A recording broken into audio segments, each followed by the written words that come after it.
What's up everyone? Welcome back into my YouTube channel. So ngayon pag-usapan natin, bakit nga ba naging masungit yung isang negosyante?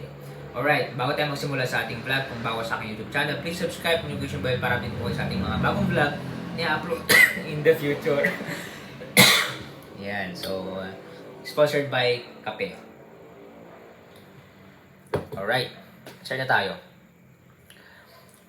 Bakit nga ba naging masungit yung isang negosyante? Ito yung mga dahilan.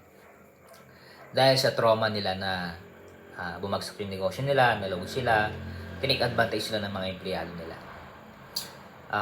Meron kasi akong management technique. Okay, makita nyo dito sa libro. Okay? Gusto nyo bumili, tingin po yung Facebook page sa link pa namin. Malalaman nyo po dyan pag bumili po kayo. Pero ito yung mga dahilan kung bakit nagiging masungit. Yun nga, because of the trauma, okay, hindi nila kayang parang nalugi sila, whatever.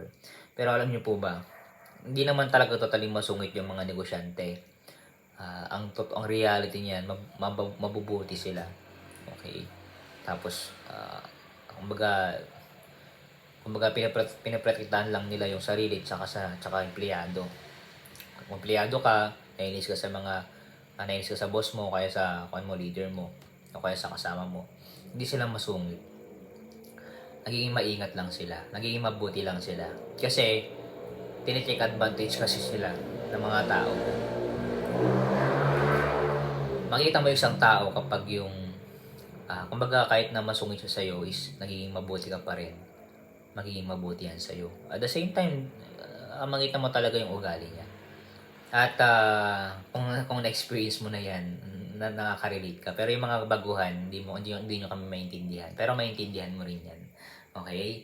So, sana ay more patience and I'm here, your support system. Tuloy lang kung gusto nyo akong makausap. Message lang kayo sa aking Facebook page. Okay?